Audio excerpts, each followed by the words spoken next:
Hello everyone, welcome to Practical Eye Care for the Digital Age. My name is Helen Yang, I'm with the Lexington Lions Club. Today we will talk about how to protect your eyes if you spend a lot of time on electronics. We will focus on practical tips you can use every day. Thank you LexMedia for hosting this program. Our special guest is Dr. Melanie Kaslas, Medical Director of Pediatric Ophthalmology and Strabismus at Boston Children's Hospital and Mass Pioneer.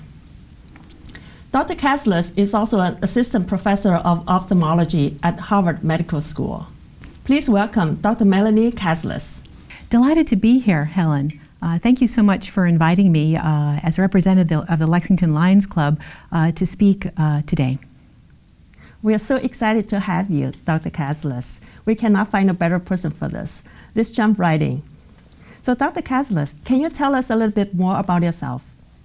Yes, thank you. In my capacity as a pediatric ophthalmologist, I see children at a number of sites, including in Boston at Massachusetts Eye and Ear Infirmary, Stoneham, Lexington, as well as the Waltham Children's Hospital. And I see numerous children, and especially during this pandemic, the issue of spending a lot of time online reflects the changing academic environment for children. Parents are so worried about their children's eyes. Many parents come to ask me at the end of their visit that I have examining their children's eyes about the time that they're spending online. Now that many schools have gone totally online or a hybrid of in-person or online classroom, parents are really at their wits' end on many counts, but also because they're very concerned about the effect of the increased number of hours of children spending time online. There are certain signs and symptoms that children can complain about when they are online for many hours. The way that we talk about the symptoms, we call this digital eye syndrome. And there can be a number of ways that a child may say that things are bothering their eyes because they're online for so many hours. Certainly eye strain, the child may describe it as a headache around their eyes when they are online for a number of hours. Definitely is a common complaint that I hear from children and concerned parents. Certainly there is growing evidence that taking breaks when you're on the computer for so long is really important to reduce the eye strain. I like to describe it as the 20-20-20 rule. If a child is online for 20 minutes, they should take a break and look maybe 20 feet away for about 20 seconds, and this gives them a break from having that constant attention close up on a digital screen. Other things that children can voice to their parents are that their vision may become blurry. And certainly the blurriness that a child may have from being online for many hours could be due to something called dry eye syndrome. We know from studies that have looked at adults who've spent many hours online ever since the advent of the iPhone in 2007, there definitely has been interest in looking at digital devices and the effect on vision. We don't have so many studies yet on children, but certainly the data that we have in the adult ophthalmology literature shows us that when we're looking online at a computer or an iPad or whatever digital device, we don't blink as much. And blinking is really important to refresh the tear film. And you need to have a robust, healthy tear film to see clearly. So a child who spent many hours online may complain of blurry vision, and this could be due to dry eyes. And what parents can do is even just go to the pharmacy over the counter and use over the counter preservative-free artificial tears. Hopefully preservative-free. If we're going to be being online during this pandemic for so long, and having the educational system reflect increasing amounts of being online, we want to use an eye drop that the child won't develop a sensitivity to. So I would recommend preservative-free artificial tears. And you can know that the eye drops, the artificial tears, are preservative free because they usually come in a box and you can twist off the top, and they're just basically single use, and so that's how you can know that they're preservative free. So, if a child is, complaining to their parent that they have blurry vision, you can use artificial tears several times a day, and that can help clear up that aspect of digital eye syndrome. And other things, in terms of that, the tear film, being not adequate because the kids are not blinking. It's not just even not blinking. The quality of the outer portion of the tear film is called the oily layer. And the oily layer is composed of secretions from glands along the eyelid margin. Just as we have pores on our face that are connected to oily glands, the eyelid has numerous pores that are connected to oily glands called meibomian glands. And we know from studies in our literature that spending many hours online, the quality of the oily layer of the tear film is not adequate.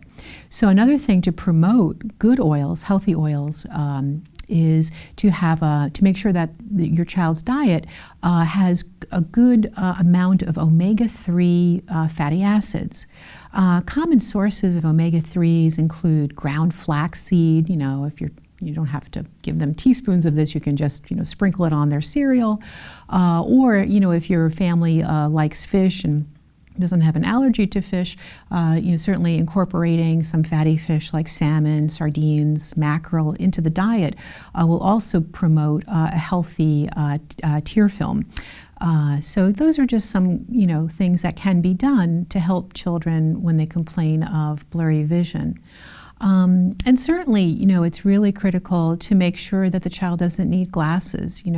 At the computer distance where they're doing their online instruction, if a child hasn't had a good eye exam in a while and they're complaining of blurry vision, I would definitely recommend that they reach out to their pediatric eye care provider, either a pediatric optometrist or pediatric ophthalmologist, to do a full exam. That probably is the first start if the parent is hearing that complaint from their child. And then, other issues, you can have that feeling of headachy or eye strain feeling around the eyes from a lot of online activity, and it can be whatever device. And certainly that eye strain or headachy feeling, again, taking a break.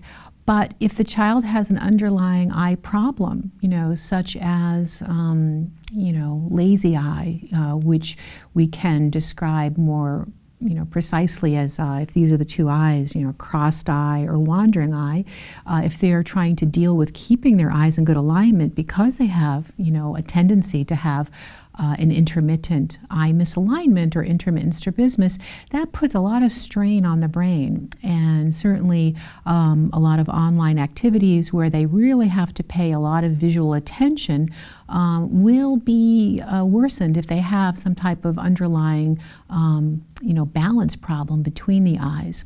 So certainly the parents should reach out to their pediatric eye care provider if that symptom of eye strain is occurring when the child is online. So again, just some practical tips for children that I've given to parents when I see them in the office that can be helpful to just reassure them that there is treatment for blurry vision related to digital device use, dry eyes, and making sure that any underlying eye problems are properly addressed as they spend time online. That is most helpful, Dr. Kaslis. I love what you said about 20-20-20. It is so easy to remember, and in theory it is easy to do as well, but in practice I'm thinking about how do you actually remember to do it. For example, if you're taking online classes, a lot of the time it's more than 20 minutes, so what do you recommend the teachers to do? Yeah, that's a great point. The teacher, or even if you're at home, you can use a timer. That can give you some feedback, and and once all of our devices now have timers, and it can be useful just to set the timer for 20 minutes, and that way you don't have to think about it. You can let the device do that work for you. Yeah, thank you. I was thinking about maybe in the classrooms, the teachers can also get a little bit more creative. You know, they don't just say, oh, get up, you stare at whatever for 20 seconds. We can count together. I can imagine littler kids, they will love counting together to 20. And then they can also sing a song. If it's somebody's birthday, they can sing happy birthday, or they can do some stretches. So I think that probably would be a good idea, don't you think? I think so. I think it's a great idea to make it creative. You know, the classroom should be creative, so I think making good use of that downtime is a great approach. Is there anything else you want to talk about? Yeah, oh, thank you for reminding me. Yes, certainly, you know, digital devices, we know, have a higher percentage of blue light. And many parents will ask me, you know, Dr. Kaslis, is it worthwhile to invest in having blue light blocking glasses? And, you know, certainly we don't have yet evidence-based evidence-based guidance in our literature. So when we, as physicians, you know, look to change how we practice or make recommendations, we want to have the best scientific data, and so we look to the literature. And certainly right now, there's no harm to use blue light blocking glasses, but we haven't changed our standard of care where I'm insisting on blue light blocking glasses. But I think it's a good you know, approach that, you know, a parent can do if they wanted to. And certainly, you know, I know that there'll be more literature coming out on this to know exactly how blue light causes fatigue. But I do want to emphasize that parents sometimes are really worried that there's going to be permanent harm to their children's eyes, or even long-term harm that, of course, parents want to protect their kids from. And I reassure them that blue light is part of the visible spectrum of light. You know, in science class, you know, if you have middle schoolers or high schoolers, you may remember the acronym Roy G. Biv. And that just tells all the different colors of the visible spectrum of light, and blue is one of those. So certainly it's not a type of ionizing radiation. That's what we're worried about with regard to permanent damage to the eyes, such as ultraviolet light, which definitely has harmful effects for children and over the lifespan. So I try to make a distinction to inform parents that blue light is not the same as ultraviolet light, which is a shorter wavelength that's not incorporated just in regular light that you would have on a computer screen. So, you know, again, there is some anecdotal evidence that wearing blue light blocking glasses you know, can, you know, help with eye strain, that feeling of tiredness around the eyes. And, you know, myself and my family, we've tried them as well, and it does seem to, you know, help.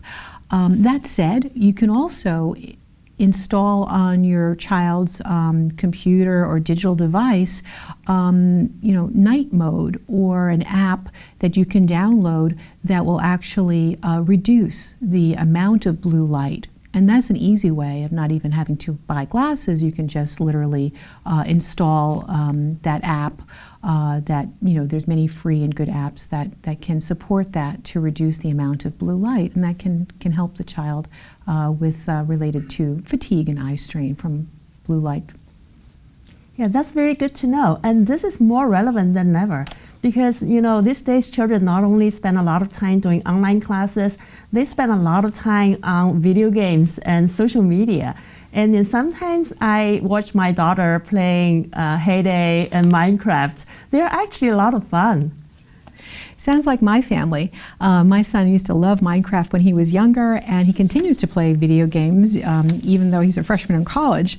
And it's interesting because he even you know, very scientifically looked up the literature and found some articles that he shared with me that showed the benefit of playing video games and surgical skills, which really made me chuckle. And although I still think it's really important to put limits on the amount of time that a child's on any digital device, including video games, but you know, sometimes video games you know, can be part of how this generation de-stresses.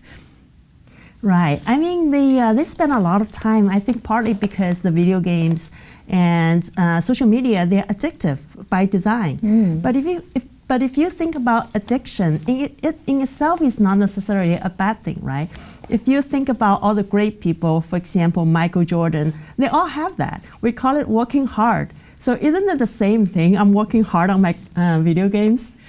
You know, that's a great point. You know, practice, practice, practice makes perfect. And, but I think that's the point between addiction and doing well is really important, and that is self-control. And I think we were talking before about an interesting quote that you have about that, which I think is really helpful. Would you share that with us? Yeah, so I have a college roommate, and she has the best self-control. And to the extent she would go winter swimming, like in the swimming pool, it's outdoors and it's all icy. They would kind of dig up a lane and then jump in and out. They would jump in and swim like 1 lap or 2 laps and come out. Wow. So she has extraordinary self-control. And then her favorite quote was, freedom is not doing what you want to do, but doing what you want yourself to do. So she actually follows it, which I really admire. That's great self-discipline, and I think that's important. You're right. So to have the discipline for parents, to say that this is enough time online, and to go do something different, go outside, get some fresh air, or just take some downtime from the screen. I feel like parents are partially to blame. For example, myself, I don't feel like I have the best self-control, and I don't have the best habit when it comes to electronics. So how are we doing as parents? I agree. I'm guilty as well. And, here we are preaching to our children to reduce their time online. And, all of us, who have busy lives, we're online just as much on social media or doing our work with Zoom meetings and other things. But it is all a matter of moderation, as we were discussing before, and having the sense of having some limits and still, as I tell my parents and tell my patients, the children who come to see me in the office, mom and dad are always the boss. Yeah, I was reading, there are some stats I saw the other day, and you shared that with me. Can you share that with everyone? Yeah, statistics show that, the minute people wake up, most of us will check our phones, and we just are, addictively checking our phones all the time because we just don't want to miss out, whether it's an important message from our family or whether it's an important message from our work. So I agree. I'm definitely, to blame in terms of not being good with checking my digital devices. And I also read it somewhere saying, like, on average, an adult would pick up their phone 150 times a day. That was really, really bad. So no wonder these days the ultimate confession is that I love you more than my phone. How true. But we have to push back against that, don't we? Yeah. So what advice do you have for the parents out there and here? Like you and I, we also have the same problem. What advice would you have for us? I would just, I guess we have to walk the walk. If we are going to ask our children to restrict their time online, we should just probably, make sure that our habits reflect the habits that we want our children to have. Again, just to make sure that, they have some downtime after a long day online for school, and, making sure that the percentage of time that is spent that's not related to their academic work is limited, at least on school days. And I know I used to give my son, extra latitude with regard to non-academic screen time on the weekends. So that's, what I usually, how I approach it and how I speak to parents about it. There's the academic online and there's the non-academic online, and just to use timers, use those, good, outlets depending on the age of the child, whether it's, going outside for a walk or just doing something that's not, digitally device-based. But it does begin with us, I agree. So talking about timers, would it make sense, tying back to 2020, would it make sense to set the timer to 20 minutes And after 20 minutes is up, you do something good for yourself. You look 20 feet away for 20 seconds. And after that, you can reward yourself for another 20 minutes of screen time. And we'll probably get pushback from the children because if we say another 20 minutes of studying, but yes, I think that's a great idea though. So I think that it's a very unique and difficult time during the pandemic, and we have to give ourselves a little bit of grace in terms of feeling that we don't have to be perfect, and just listen to our children, especially when they have concerns about their eyes, and just know that there are things that we can do that are positive, but it's never going to be perfect. I also have a tip to share. It is called I'm Better Than the Pigeons. Oh, tell me more about that. That sounds interesting. So there is this psychologist whose name is Dr. Skinner. He had this box that with a button on it. So if the pigeon pecks on the button, there's an opening below that would release food. So the pigeon will peck on it when it's hungry. And then, if you make the food random, so sometimes when the pigeon pecks on it, sometimes there's food, sometimes there's no food. And then the amount of the food also varies. And then guess what happens next? I know what you're talking about. I remember from psychology courses in school that the pigeon will peck obsessively for hours nonstop, and because the pigeon wants to know what's next. And that's similar to human nature as well. Whether it's addiction to slot machines or video games, we just want to continue to find out what's next and keep going at an activity that gives us this short-term gratification, or at least the hope for short-term gratification. What are we to do? So we really have the same instinct as the pigeons, but we do have something that the pigeons don't have, that is willpower. Willpower, and also I hear that pigeons have amazing eyesight. So I hope that we will be better than pigeons, hopefully. Thank you so much, Dr. Katslas. It has been most helpful, and it's a lot of fun. Oh, you're so welcome, Helen, and thanks again for inviting me. So just remember, take breaks, 20 minutes of online time, 20 seconds of just looking away for 20 feet. If you have dry eyes, use some artificial tears. And again, don't forget to visit your pediatric eye doctor if your child has any signs or symptoms. Excellent tips from a world-class expert. I hope you can try some of it today. See what you can do to get into good habits to protect your eyes in this digital age. Good habits go a long way. Even small habits over time can make a huge difference. Thank you for joining us. We'll see you next time.